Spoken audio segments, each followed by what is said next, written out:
Hello chaps, I welcome you all to a new video. Let's get right into it, shall we? There is another Halloween festival. You could call it that, although it's not like the last one we had. The Friday the 13th festival was mostly set up by the student council, of course. There were limitations on what they could and couldn't allow. This time the events run by the school itself. What's the difference? Oh, right. I forgot you were a transfer student. When our school holds an event, it opens up as a public space. Most of the time, it's for a holiday. For this festival, the school has encouraged clubs to hold various activities around the campus in celebration of Halloween. I see. So the last one wasn't about Halloween, what was it about? Friday the 13th. Right. Bro does not know. He does not know at all. Anyway, the event's to take place in the evening, right around when the trick-or-treaters come out. I'd love for us all to participate.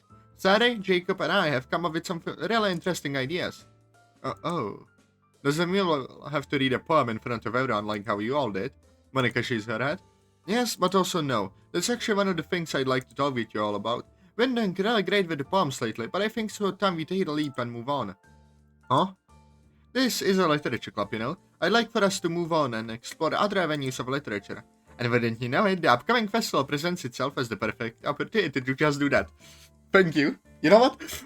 I will take inspiration for this, probably. Because I cannot have the literature club doing only poems. In whatever I write, because, yeah. It is a literature club, not a poetry club. So, yeah. Good. Ooh, so yeah, I will have to do that. So yeah, good job, Spirit. And wouldn't you know it, the upcoming... Wait, I read that. What do you have in mind then? Well, what goes better with Halloween than telling scary stories? Scary stories? You mean transitioning our work to those short stories you mentioned a while back and presenting those? Precisely, you catch on quick. What kind of excuse is that? You can write scary poems too, you know? Geez, first I gotta deal with all this horror stuff, and now we're supposed to switch to a totally different form of literature. I'm sorry, I didn't know it would be a problem. No, it just... It won't be a problem at all, Monika. Although I'm a bit worried about how I'll perform, I accept the challenge. I like this wonderful opportunity. I cannot read, to refine my skills in the art of storytelling. Ditto. Ah, fine. You just had to go and make me feel like the odd one out, Atazoth. That's your fault, not mine. I thought you'd have learned from her talk earlier about being more understanding. I know, but... never mind.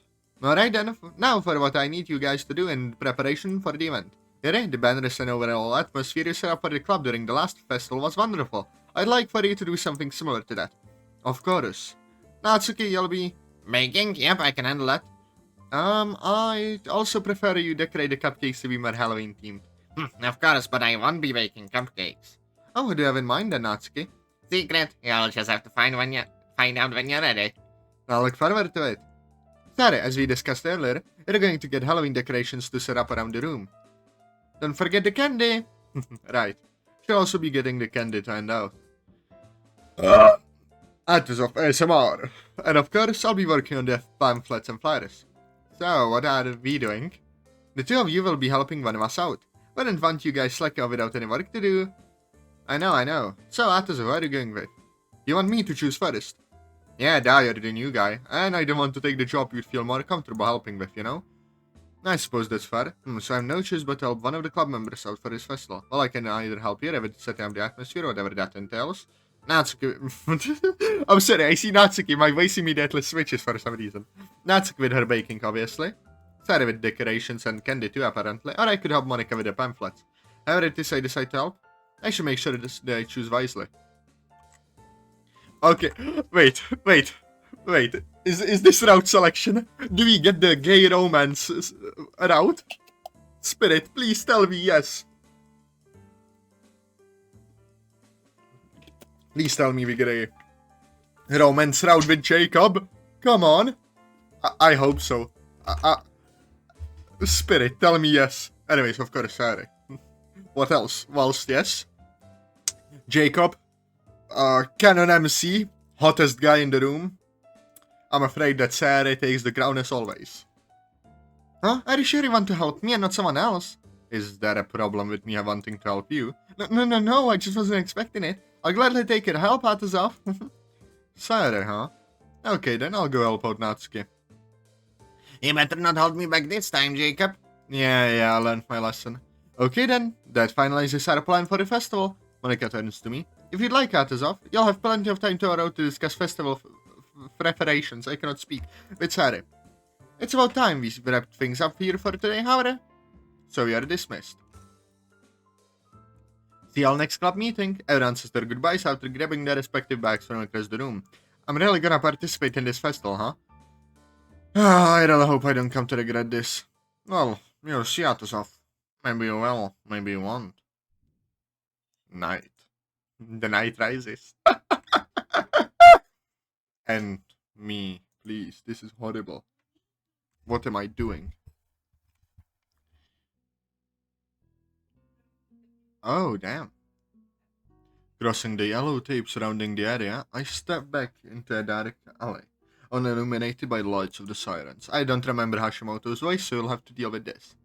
I can just make out Detective Nakamura waiting for me up ahead by the flashlight he holds in his hand. Barding Hashimoto! Morning. You sure took your time getting here. Can you blame me? Just when I thought I'd get my beauty sleep this time around, I get called out at 3 in the morning. You know how these things go. Most incidents we've had relating to the case thus far have taken place in the dead of night, specifically within the hours preceding midnight. I'm shocked you haven't shifted your schedule to accommodate yet. Yeah, I know. Still, gotta miss the times where they'd happen closer to the afternoon and night. He shoots me a stun glare. How about you just fill me in what happened then? Well, the detective goes on to describe the current situation. 3 bodies, a suspicious call, and of course with no perp in sight. Bodies? Did he kill him? I can discern from the briefing he gave me that the scholar likely wasn't one of the victims, but rather the murderer themselves. Although that's not the point which catches my attention. Damn. One of the bodies, the only one to be identified, was found with a deep stab wound to the neck, as well as a broken wrist. The others, on the other hand, each had bullet wounds to the chest? Yeah, that doesn't add up. Something about that just doesn't add up. Alongside the wallet we used to confirm the man's identity, we found something else. Oh, what might that be? This. He pulls out a business card from his breast pocket. It's white in color with the logo of an air conditioning company in the top left corner. We tried calling the number on the card, but of course, the line was dead. It doesn't have the man's name on it anywhere, so make of it what you will. Understood. He hands me the card and I proceed to look over it once more. I get a sense of deja vu that I can't explain. It's as if I've seen this before, though I'm positive I haven't. For the time being, I shake off this feeling and stuff the card in my own breast pocket. Is there anything else you got for me, Nakamura? Apart from the baseball bat that was found lying nearby, that's all I've been told. If you ask me, this whole situation's a mess. I'm sure you've already gathered that the method in which the latter two were killed differs significantly from the first. Enough so that I suspect the involvement of multiple individuals. Why bother slitting the throat of the first man if you are to go ahead and execute the others with a bullet to the chest mere moments after? How can you be so sure that it wasn't one man who shot the first two and only resorted to using a knife for the third? With a broken wrist, I'd say there's clear signs of struggle. For a multitude of reasons, we received reports of gunshots in the area just minutes before the first responders arrived. Supposedly, they were having difficulty pinning down the location from the call alone, and used those to narrow it down to the specific alley. Upon arrival, they found all 3 dead, however only one of the victims had wounds with dried blood, that being the one stabbed in the throat. With their estimated time of death so apart, it's hard to assume only one person or a group was involved. Unless coordinating their time, call, and methods of murder were there at that time, so throwing us off their trail. I've been able to deduce why they would call the police to play the situation as a group of friends being attacked, but I can say for certain that's not what really happened. Remember the incident back at the station, Hashimoto? Yeah, 5 people injured and tied up. Looked to be related to gang activity, but what about it? The call we received was similar to that of the one we received then, wouldn't you say? They stated it only have been a street brawl, but upon arrival, the scene only could be described as something straight out of Vigilante-esque comic book. Is that a Vigilante reference? Both calls were also stated to have been suspicious, or at least relatively so given the end results of each. It's even a coincidence that in both calls, the caller refused to stay on the line despite telling the operators to hurry up. You mean to say they are one and the same? Not exactly. While the two calls are certainly similar, there's nothing else I can think of to link the two incidents, at least not at this very moment. Finding out the real truth will prove itself to be difficult. However, my intuition tells me that my theory may not be far off. Yeah. We weren't able to extract anything of note from these 5 victims. It's a shame. If this incident really is connected in some way to what happened then their information would have proved useful right about now. But right now, we're basically at another dead end. We haven't much outside of what I've just told you.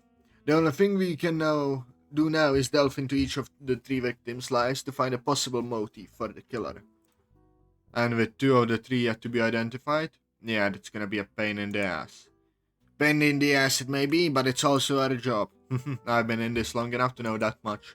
And yet you still remain so unprofessional. I'll laugh at the detective's response, though he doesn't share the same enthusiasm. He's really got to learn to lighten up a little. Silence looms between us for a moment, giving me the time to think over all that I know about the situation. Until we know more about the victims, there isn't much I can deduce given the evidence we got. If he believes the 2 incidents could possibly be related, then maybe I should humor that theory. After some thinking, I eventually recalled the van with the narcotics that were stored inside. Assuming the 2 were related, this incident might be able to help me in my case. Violet Ice. The new drug has people going all crazy for it. There's so much on it, I cannot speak, of it on the streets these days. The numbers only continue to grow by each passing month. I wouldn't be surprised if these 3 men were killed by someone under its influence. That van at the station even had some stored in back, alongside other narcotics. Wait, that van? I think I remember something about it. I pull out the business card from my breast pocket, examining the logo once more. Is something the matter, Hashimoto? This card. I think there might be more to this. Good job, Hashimoto. Why are you in a bar, Atazoth? And now we're back with breaking news. Just last night, police responded to a suspicious call which uncovered a horrific sight. The mysterious call in question led them right to the lifeless bodies of 3 men, located inside an alleyway in downtown. All are presumed to have been assaulted prior to their deaths, and an investigation into the culprit is ongoing. Here, take your damn sake. About time. The bartender looks at the TV and then back at me. You're awfully fixated on the TV this time around. One of those guys with you? A stern look grows on his face as I ignore his question down the entire glass in a matter of seconds. 3 bodies? I didn't recall seeing anyone else when I surveyed the area afterwards. It's strange, but almost works in my favor. The police won't be able to pry them for information. Not that they get much out of them to begin with. I asked you a question, Atazoth. No. Could you refill this? It's empty. A brick wall as always. The bartender takes my glass before I step away. How long are you going to the bar? How old are you that you're going to the bar? For a long time, probably, since he knows you by your first name. If I really slipped up and missed someone who saw what happened, then the situation only becomes more bothersome. If they're willing to kill 2 men who are already unconscious, who's to say what their motives are? Or what all it is they know? 3 people dead? Whoa! That's crazy. You know what else is crazy? A low taper fade! I hear the conversation of 2 women from across the table. You know, I bet it's because of the new drug or whatever that's been going around. New drug? What are you talking about? I'm serious. From what I've heard, that thing makes you all mellow and stuff. But as soon as you stop taking it, you get all irrational and aggressive. Trust me, it's a hit with the homeless people. Some junkie probably went on a rampage and killed them. It's downtown we're talking about. Come on, we should go home. I think you had enough to drink tonight. But wait.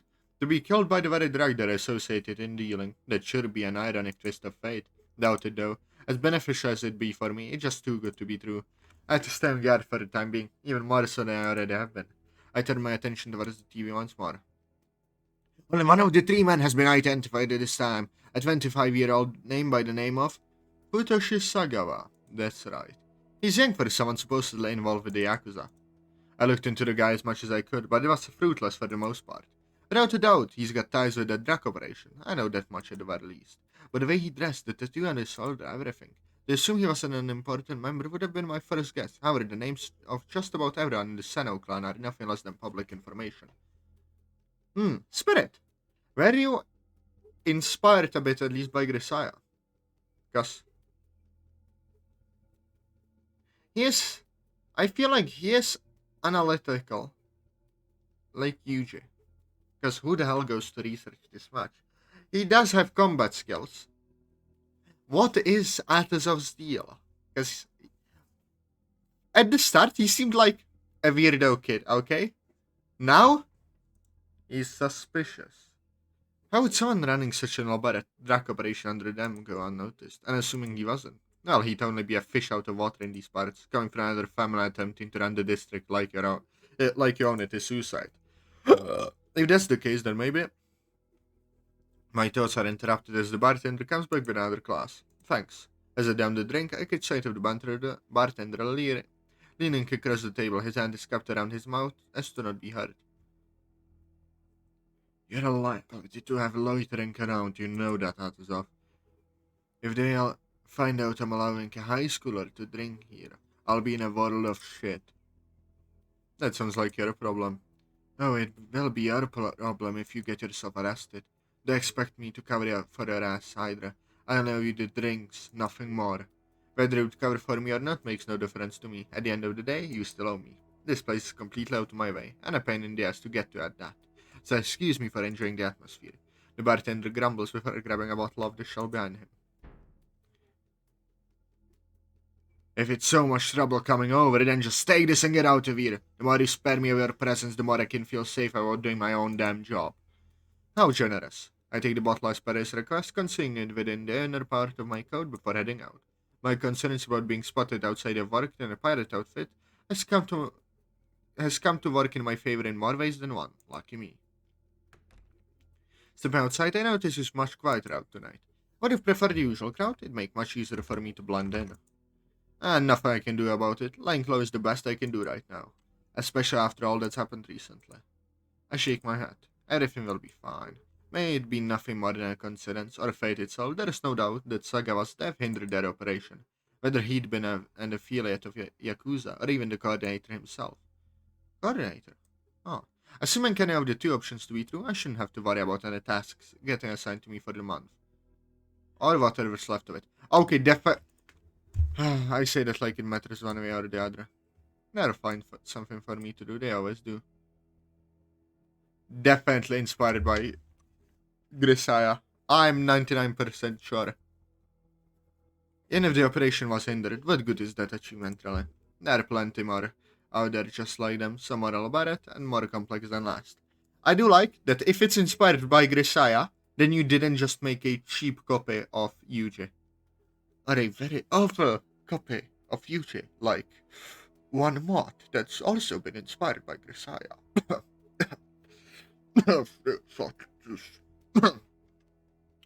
I don't mean to hate on that mod, it's fun, but yeah, it has its flaws.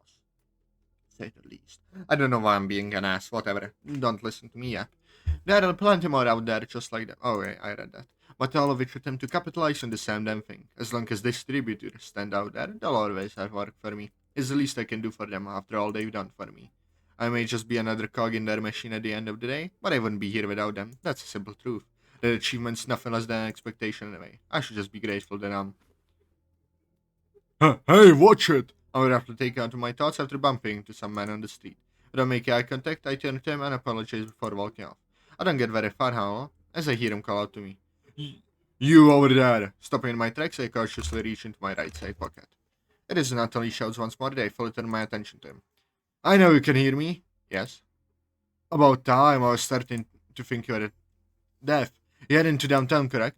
I might be. It's a yes or no question, sir. Just passing by. Uh-huh. Well, I advise you to be careful over there. Last night there was a triple homicide with a culprit still at large. Happened damn near this time of night, too. That's so. Indeed. If you keep heading down this way, you'll end up square at the scene, too. I suggest take a detour before the next intersection. That way you can avoid the crowd that's gathered around there. Mm-hmm. That's all I had to tell you, sir. Stay safe now, alright? Yep. He shoots a worried glance in my way before continuing down his own path. Meanwhile, I loosen the firm grip of my hand head over the switchblade in my pocket. That was close. Damn, I am getting very intrigued. Oh boy, we are starting to ramp up. Okay, so we'll leave this mafioso for the next time, because I hope you enjoyed, because I sure did. This is starting to get really excited. I'll see you later, join the Discord, and bye-bye.